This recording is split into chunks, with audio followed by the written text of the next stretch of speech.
वंदे लोकतिलकं सात्वत वार्ता विभूषणम् अमर कीर्त्युच्चारणं प्रबुद्धं लोकजीवनम् प्रणय प्रमत्त जागदीपनं वंदे जीवन जीवनं सत्पुरुषम्। गुरुर्ब्रह्मा गुरुर्विष्णु गुरु ही देव महेश परम ब्रह्म साक्षात गुरु गुरु को नमन यशेष। अपने अपने धर्म का सब काहू को पीर पीर तुम्हें सब धर्म की धन्य धन्य रघुवीर। परम प्रेममय श्री ठाकुर जी के चरणों में मेरा कोट कोट प्रणाम। जगत जननी श्री वर्मा जी के चरणों में मेरा कोट कोट प्रणाम। परम पूज्य श्री वरदा जी के चरणों में मेरा कोट कोट प्रणाम। परम पूज्य पाद श्री चायदेव के चरणों में मेरा कोट कोट प्रणाम। पूज्य अवीन बाबू एवं समस्त ठाकुर परिवार के चरणों में मेरा कोट कोट प्रणाम। आज इस ऑनलाइन सत्संग में उपस्थित सभी ऋत्विक जाजक दर्जू दादा माँ एवं बच्चों को मेरा हार्दिक आनंद जय गुरु। आज बड़े हर्ष की बात है कि मुझे दरभंगा की इस पावन भूमि पर ऑनलाइन सत्संग में ठाकुर जी के विषय में कुछ कहने का अवसर प्राप्त हुआ है। इसके लिए मैं तर्केश्वर दादा एवं संचालन मंडली को करता हूँ। हम लोग अपने जीवन को सुंदर निरामय बनाना चाहते हैं और उसके लिए अपने कल बल कौशल शिक्षा धन इत्यादि का सहारा लेकर के उस पर विश्वास करते हैं कि इससे हमारा जीवन सुंदर और निरामय हो सकता है। लेकिन अंत में हम देखते हैं पाते हैं कि हमारा जीवन इससे सुंदर निरापद नहीं हो पाता है। तरह तरह की कठिनाइयां आती है और हम लोग उसमें घिर जाते हैं, कोई उपाय नहीं सूझता है। तब हम समझते हैं कि हमें एक ऐसे दृढ़ और मजबूत सहारे की जरूरत है और तब हमें एक सदगुरु की आवश्यकता महसूस होती है। हम जानते हैं पाते हैं कि सात खंड नौ दीप में गुरु सा बड़ा न कोई करता कर सके न कोई गुरु करे सो होए। तो इस इतने बड़े संसार में गुरु की महिमा को अगर हम देखते हैं तो इनकी महिमा इतनी है कि जिसका कोई हिसाब नहीं है। क्योंकि कहा जाता है कि अगर भगवान रूठ जाएं तो उनको मनाना आसान है, लेकिन गुरु रूठ जाएं तो उसका कोई ठौर नहीं होता है। क्योंकि गुरु ही सबके संयोजक होते हैं और हमारे जीवन के आधार होते हैं। क्योंकि वे हमें इस विविध तरह से घिरे हुए जीव का वे कल्याण करते हैं। सत्संग एक ऐसा मंच होता है जो हमें अपने जीवन के सभी उद्देश्यों को पूरा करने के लिए सभी सामग्रियां एक साथ प्रस्तुत करता है और हमारे जीवन के विभिन्न मोड़ पर उचित दिशा निर्देश तथा कार्य को सुगम ढंग से पूरा करने के लिए एवं रक्षण सहित सदगुरु की कृपा ग्रहण करवाता है। हम जानते हैं कि हमारे जीवन में वृत्ति प्रवृत्ति इतनी प्रबल होती है कि वो हमें भगवान से हमें सदगुरु से अलग करती है और जब हम भगवान से अलग हो जाते हैं तो हमारी कठिनाइयां आना निश्चित रूप से असंभावी हो जाता है। इसीलिए श्री श्री ठाकुर जी हर प्रकार की समस्या का एक ही समाधान बतलाए हैं कि सदगुरु शरणापन्न हो जाओ, सतनाम मनन करो, सत्संग का आश्रय ग्रहण करो। मैं निश्चय कहता हूँ तुम्हें अपने उन्नयन के लिए और अधिक सोचना नहीं पड़ेगा। ठाकुर जी चाहते हैं कि हम जिस सभी जो परम पिता के संतान हैं, हम अपने संकीर्ण स्वार्थी प्रवृत्ति को दिमाग से हटा दें, शरीर के इस जकड़न को दूर करें और तब हम अपने सद्गुरु को मन, तन को पूर्ण समर्पित करके अपने जीवन को निरामय बना लें। यही कारण है कि परमपिता बतलाते हैं कि हम जितना ही किसी ठाकुर जी के भावधारा में डूबते हैं, उतना ही बेमालूम होते हैं। हम अपने जीवन को जब समर्पित कर देते हैं, तब ठाकुर जी की जी का सानिध्य प्राप्त होता है और हम इस विविध संसार के विविध दुखों से, विभिन्न कठिनाइयों से हम बचते हैं, बढ़ते हैं। ठाकुर जी भी कहते हैं कि अपने बचना दूसरे को बचाना, इसको ही तू धर्म समझना। तो जब हम अपने बचेंगे नहीं तो दूसरे को क्या बचाएंगे, और अपने बचने के लिए हमें उस प्रभु से जुड़ना होगा और यह काम दीक्षा के माध्यम से होता है। क्योंकि ठाकुर जी कहते हैं कि इन वृत्ति प्रवृत्तियों में जो हम जीते हैं, इससे हमारा जीवन चलने को नहीं है, इससे हमारा जीवन कष्टमय हो जाता है और हम हमारा जीवन का अंत बहुत खराब हो जाता है। हम अपने आप को जब ठाकुर जी के को समर्पित कर देते हैं, तो सद्गुरु हमारे खुश होते हैं और वे दयाद्र होते हैं और हमें अपनी छत्र छाया में रखते हैं। हमें समय पर उचित सहायता, दुर्घटनाओं के पहले ही हमें आभास करा करके बचा लेते हैं। ठाकुर जी की ये वाणी कि दूसरे की मंगल कामना ही अपने मंगल की प्रसूति है, आज के इस समय में कितना उपयुक्त है। इससे कितनों का भविष्य संवारने का काम होता है, अनुमान लगाना मुश्किल है। इसीलिए कहा गया है कि एक साधे सब सधे, सब साधे सब जाए, जो साधे उस मूल को फले फूले अघाए। तो हम लोग को एक मजबूत आधार जो श्री श्री ठाकुर जी को पकड़ने से होता है, उस आधार को पाने पर ही हमारा जीवन सही ढंग से बढ़ पाता है, बच पाता है। इस बड़ी दुनिया में हमारा जीवन, हमारे विचार, हमारे कारकों से इतना प्रभावित होता है कि हम भटकने लग जाते हैं।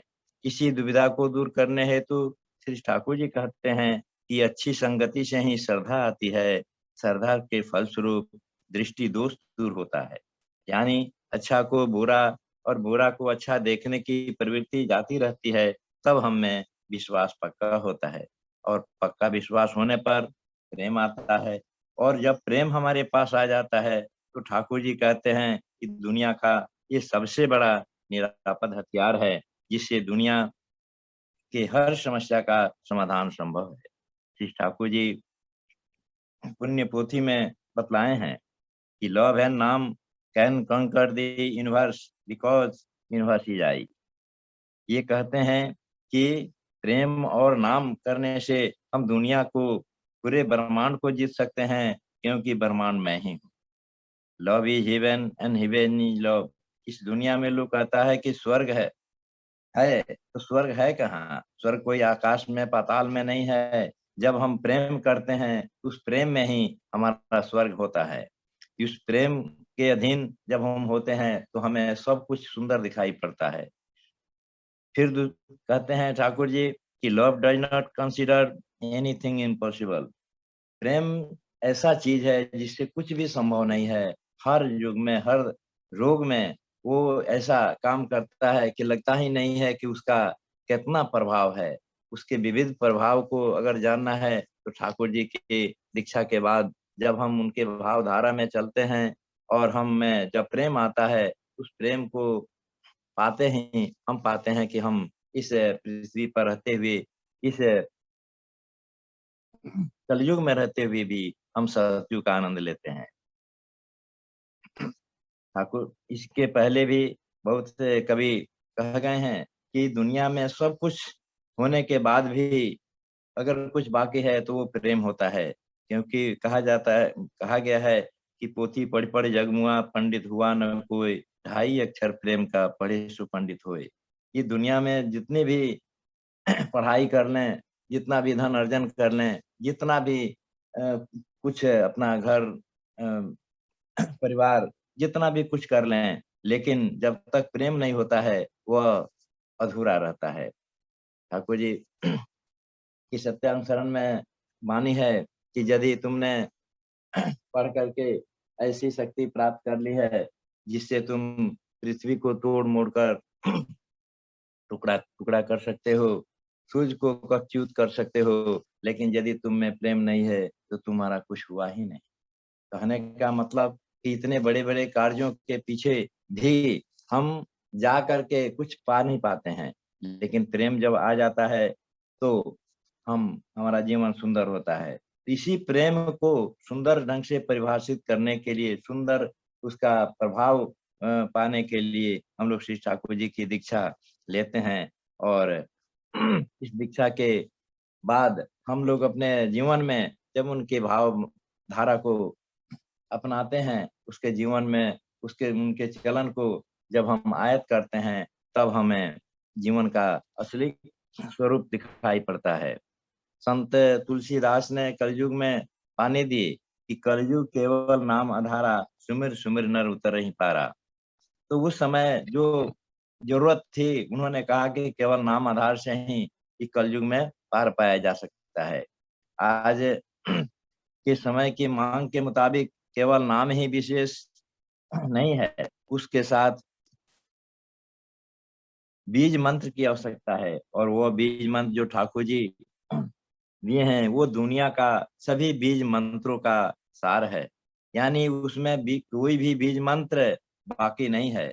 इसलिए यो सर्वोत्तम जो बीज मंत्र है वो ठाकुर जी की दीक्षा में मिलता है। इसलिए हमें अन्य जगहों से अपने दिमाग को हटा करके यहाँ इसको लेकर के हम आगे बढ़ते हैं, तो हमें तब महसूस होता है कि हाँ, ये जो बीज मंत्र है वो कितना कारगर है। आज से हजारों वर्ष पहले संत कबीरदास भी संकेत के रूप में बता दिए थे। संकेत क्या है? तो वो है, धारा को उलट करो स्वामी देय लगाए, हिये को समर्पण करो पल पल नाम रटाए।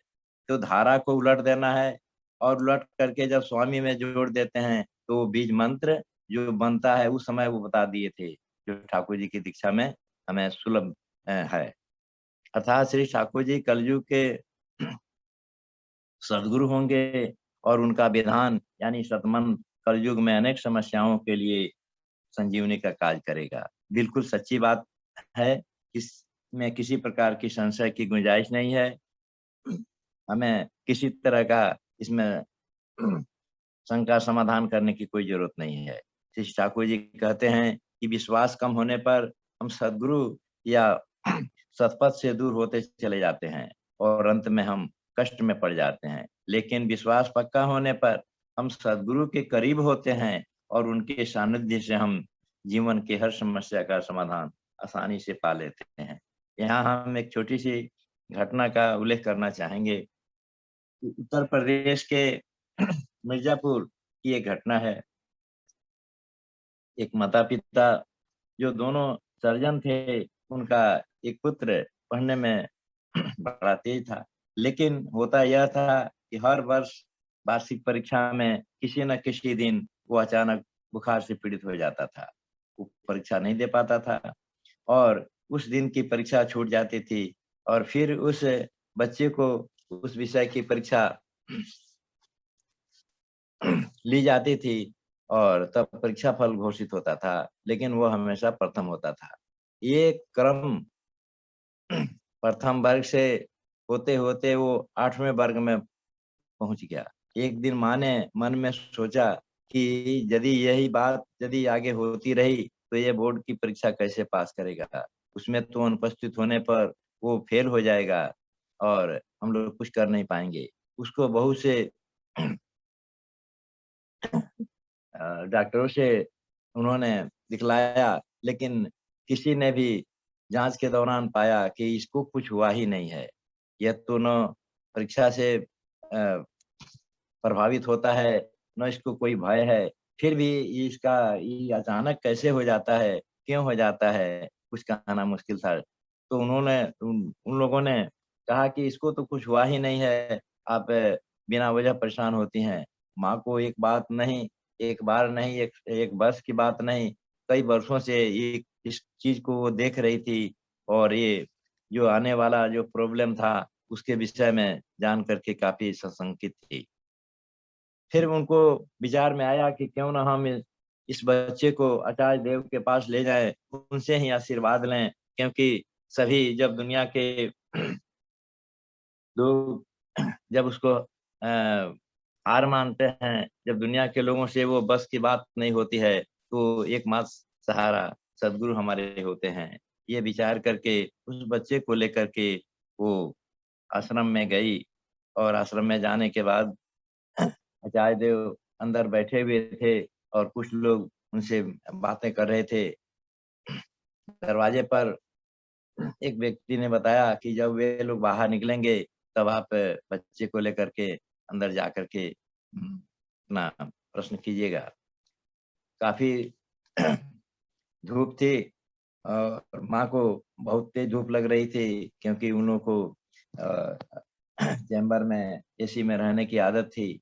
और माँ जाकर के बाहर एक छांव में खड़ी हो गई और बच्चे को उस धूप में वहां खड़ी कर दी कि तुम यहाँ पर रुको, जब भीतर से लोग निकलेंगे तो तुम हमको बुला लेना, हम आ जाएंगे, तब अपनी बात को उनके सामने कहेंगे। माँ वहां खड़ी रही। एक व्यक्ति वे दूर थी, वे एक आचार्य देव स्वयं बाहर आए और उस बच्चे से पूछते हैं, क्या तुम मिर्जापुर से आए हो और तुम्हारी जो समस्या है वो ठीक हो जाएगी, तुम जाओ बाद में आना। इतना कह करके कुछ आचार्य देव अंदर चले गए, और तब माँ समझी कि शायद बुलावा आया है अंदर जाने के लिए। वो जब आती हैं तो बच्चा कहता है कि वो ये वो तो पहचानता नहीं था आचार्य देव को। वो बोला कि एक व्यक्ति आए हैं और हमको बोले हैं कि क्या तुम जौनपुर से आए हो, मिर्जापुर से, और तुम्हारी जो समस्या है वो ठीक हो जाएगी, तुम जाओ बाद में आना। माँ के आंसू में आंखों में आंसू आ गया कि ऐसे हमारे करुणा निधान है, सर्वमंगलाकांक्षी हैं और अंतर्यामी हैं, क्योंकि हमने अपना प्रश्न प्रस्तुत किया ही नहीं, और बिना प्रश्न प्रस्तुत किए ही उन्होंने हमारे प्रश्न का उत्तर दे दिया। तो उनके मन में अनायास भाव आया कि हे कलयुग के भगवान, मैंने अपना प्रश्न मन ही में रखा और आपने उसको उत्तर दे दिया, अब क्या बाकी है। माँ सदगुरु के आदेश को पालन करते हुए फिर वापस आ गई, और उस वर्ष मैट्रिक की परीक्षा में वो बच्चा शामिल हुआ और बिना रुकावट के सभी परीक्षाओं को दे पाया और बीमार नहीं पड़ सका। ये है हमारे सदगुरु श्री श्री ठाकुर जी की असीम कृपा। इसीलिए श्री श्री ठाकुर जी कहते हैं कि विश्वास का अनुसरण करो, प्रेम करो, तुम में भी विश्वास आएगा। हमारे सदगुरु कितने सहज ढंग से पूरे मानव कल्याण के लिए ये जो विधान दिए हैं, इस विधान पर चल करके हम सभी बच सकते हैं, बढ़ सकते हैं। इसमें कहीं भी गो बिटवीन करने की जरूरत नहीं होती है। हम वृत्ति पर अपनी वृत्ति प्रवृत्ति के कारण ही अ, सदगुरु से अलग होते हैं, या कोई थर्ड पर्सन कहा जाता है कि जीवन में आगे बढ़ने के लिए मोड़ आते हैं। तो जीवन का मोड़ क्या है? यानी हमारी वृत्ति प्रवृत्ति है, हमारी जो समस्याएं हैं, जो हम अंदर ही अंदर घुट रहे हैं, इसको दूर करने के लिए कोई थर्ड व्यक्ति, यानी जैसे हमारे आचार्य लोग हैं, हमारे ऋत्विक लोग हैं, याजक लोग हैं, ये लोग कहते हैं कि आप ठाकुर जी की दीक्षा ग्रहण कीजिए, आप सदगुरु का शरणापन हो जाइए और आपकी सारी समस्याओं का समाधान हो जाएगा। आप बेकार परेशान हो रहे हैं, कम से कम दे करके इसको करके तो देखिए। और उस समय जब हमारे विचार अनुकूल होते हैं, तब हम ठाकुर जी से युक्त होते हैं, और अपने जीवन में जब अच्छाई पाते हैं, तब हम अनायास ही उनके आभारी होते हैं, और सबसे कह पाते हैं कि हाँ, ठाकुर जी की दीक्षा से हमारा जीवन कितना सुंदर हुआ, हमारा परिवार कितना सुंदर हुआ। ठाकुर जी कहते हैं कि अपने जीवन को केवल बचाने से नहीं होता है, अपने परिवेश के सभी लोगों को अपना समझ करके अपने परिवार का सदस्य समझ करके उनको भी अच्छा बनने के लिए प्रेरित करना होता है। और जब परिवेश हमारा सुंदर होगा तभी ये दुनिया सुंदर हो पाएगी। एक दूसरी घटना अ, फरीदपुर जिला के इसीपुर ग्राम के विश्वेश्वर घोष की विधवा स्त्री का है। उसको एक सयानी लड़की थी और घर में और 2 छोटे बच्चे थे। घर में पैसे का बहुत अभाव था। वो माँ किसी तरह बच्चों का पालन कर रही थी। काफ़ी परेशान थी कि घर में कुछ है नहीं, फिर इस लड़की की शादी हम कैसे करेंगे? कहाँ करेंगे? कौन करेगा इससे शादी? और इसी उधेड़-बुन में वो रहती थी, काफ़ी परेशान रहती थी। बगल में ही एक याजक महोदय का घर था। वहाँ पर सुबह-शाम विनती प्रार्थना हुआ करती थी। ठाकुर जी का भजन कीर्तन हुआ करता था। एक दिन माँ उस सत्संग में गई और वहाँ पर याजक महोदय ने उनको कहा कि आपकी सारी समस्याओं का समाधान ठाकुर जी की दीक्षा लेने से हो सकती है। आप विश्वास करके इसको ग्रहण कीजिए और आपकी समस्याओं का समाधान होगा। माँ को अच्छा लगा। उन्होंने सोचा कि चलिए हमारे पास तो कुछ है नहीं और जब ठाकुर जी की दीक्षा हम ले लेते हैं, तो यही तो एकमात्र उपाय लगता है, दूसरा कोई उपाय सूझ नहीं रहा है। माँ ने दीक्षा ग्रहण की और सुबह-शाम विनती प्रार्थना में बैठने लगी, नाम ध्यान को धीरे-धीरे बढ़ाने लगी और उनको विश्वास था कि ठाकुर जी ज़रूर हमारी समस्या का समाधान कर देंगे। कुछ समय बीता और एक दिन स्वप्न में वो देखती है कि एक व्यक्ति आकर के इनको इनसे पूछ रहा है कि तुम क्यों हमको परेशान करती हो? इनको ये पूछना चाहें कि आप कौन हैं? वो बोले कि जिस फ़ोटो को रख कर के तुम पूजा करती हो, नाम ध्यान करती हो, उसको उसको देख लेना समझ में आ जाएगा, है ना? उसको जाकर देखो।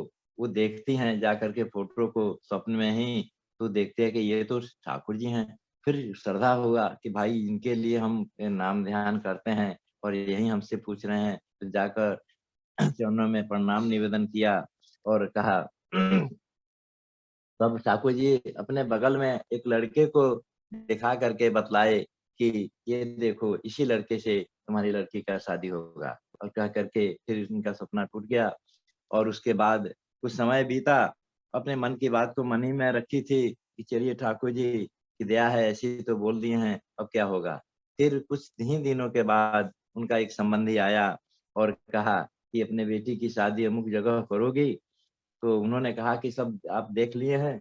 तो उन्होंने कहा हमने तो देख लिया। तो कहे कि थोड़ा लड़का को हमको दिखा दीजिए। तो लड़का को बुला करके एक जगह पर उस माँ को दिखलाए। माँ को आश्चर्य हुआ कि वह लड़का वही था जो ठाकुर जी स्वप्न में दिखलाए थे और उसी लड़के से उस लड़की की शादी हुई और माँ के समस्या का समाधान हुआ। इस प्रकार ठाकुर जी की दीक्षा लेकर के जब हम जीवन में बढ़ते हैं, तो हमारे जीवन की अनेक कठिनाइयाँ, अनेक मोड़ पर हम पाते हैं कि ठाकुर जी उस बड़ी कठिनाई को बड़े ही सहज ढंग से उसको दूर कर देते हैं और ज़रूरत है कि हमें विश्वास करके ठाकुर जी की से दीक्षित होने का। इस प्रकार हम लोग पाते हैं कि ठाकुर जी की दीक्षा जो-जो भी लिए हैं, उनके जीवन में वो उनके उनकी दया का अनेक उदाहरण उनको मिल जाता है और वे अपने पाते हैं कि हम अपने जीवन को कितना सहज ढंग से हम लोग निर्वाह कर पाते हैं। तो इस दुनिया में इस समय जो इस जिसको घोर कलयुग कहा जा रहा है, तरह-तरह की समस्याएँ हमारे जीवन को प्रभावित करती है, चाहे वो बच्चे हों, चाहे वो किसी तरह की घटना हो, किसी तरह का रोग हो, सभी में संजीवनी की तरह ठाकुर जी की दीक्षा काम करती है। मैं इतना ही कहकर अपने वाणी को यहीं विराम देता हूँ और यदि मुझसे कोई भूल त्रुटि हो गई हो, तो उसे आप क्षमा करेंगे। अंत में सबके मंगल के लिए श्री श्री ठाकुर जी के चरणों में हम कोटि-कोटि प्रणाम निवेदन करते हैं कि सभी का जीवन इष्टमय हो, प्रेममय हो और सभी ठाकुर जी के भावधारा में चलें और अपने परिवेश को भी इसको परिवेश तक इसको फैला करके सबको लेकर के जीवन को सुंदर निरामय बनावें। जय गुरु।